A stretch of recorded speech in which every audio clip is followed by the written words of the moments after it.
So if I was to encounter you as a leader a year ago, October 2019, and now, how are you different as a result of the experiences of the last 7 months? I've learned a lot. I suppose for me, I feel a lot less needing to control everything because a lot of things are out of my control, and that has helped me, not worry about, those other things like timesheets, and they're still done and they're still collected. But they're done in a very different way now, and that sense that, look, let's focus on what we're trying to deliver and are we getting there and what helps us deliver those things. What can we do differently?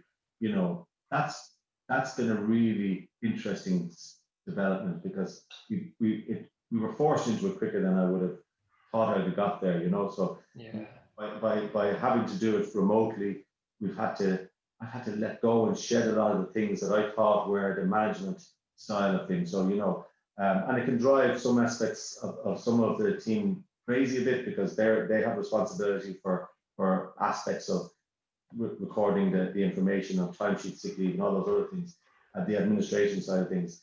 But there's been a loosening up of that sort of overly governance kind of space to allow people to flourish and to grow into that role.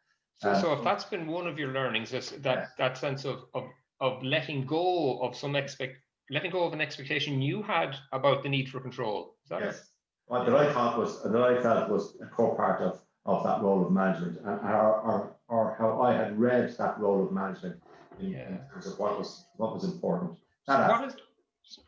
What's replaced that then? So if you've let go of the need for control, what's replaced it? What's coming in its place? That sense of trust in each other, that sense of building a kind of a more of those. And I'm not saying it's all there yet, Kieran, in any way.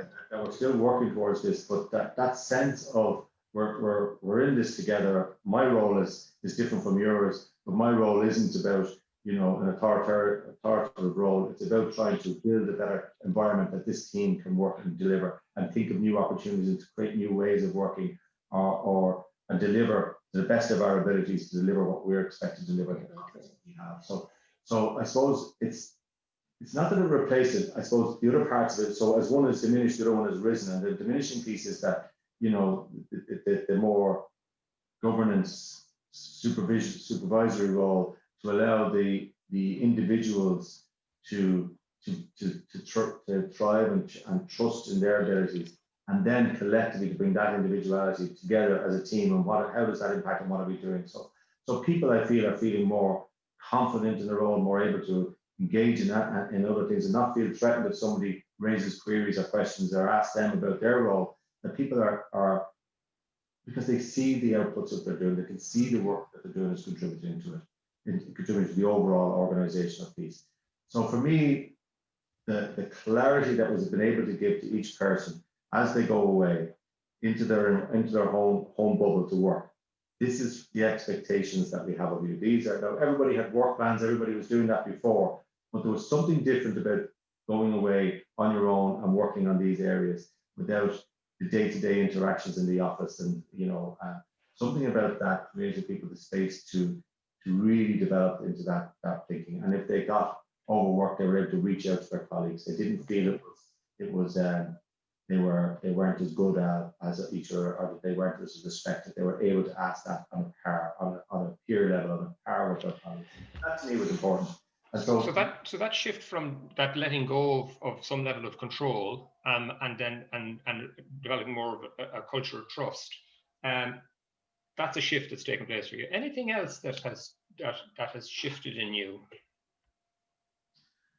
Yeah, I mean, look, one of the most significant things, I suppose, is a reality check for me about where we were going in terms of pre-COVID.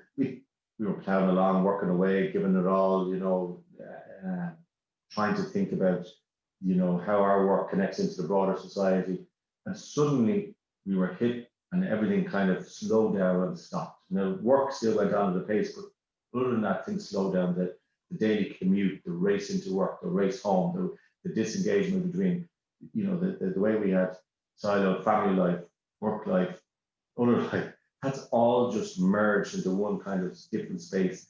And it's created I think, a more unique overview that balances that much, potentially we can balance that much better. So for me personally, that sense of being able to look at things differently, that we are part of a family, that we are part of our broader society, the impact that work and society is having on the wider environmental issues, on the wider societal issues. I think it's created a better understanding of how we were impacting on that. So like, the massive drop in carbon emissions when people stayed at home, the fact that we weren't using cars. So beyond our day-to-day work and services, we began to see the impact that our lives were having on much wider societal basis, on the environment. We kind of knew it was happening, we were being told, but we actually began to see the impact when we stopped doing what we were doing and did things differently. And that has fundamentally shifted. I don't think we'll ever go back to what we were. I don't think we. My biggest worry is that we'll just rush back to what we were doing, but I don't think we will. I think people have learned enough. The staff have learned enough. The boards of management have learned enough that something uniquely wonderful has come out of this crisis. And if we can harness that and capture that, we could probably do something a lot differently. We could fundamentally change the way that we work as a society, and fundamentally change the way that we are protecting our planet and others. And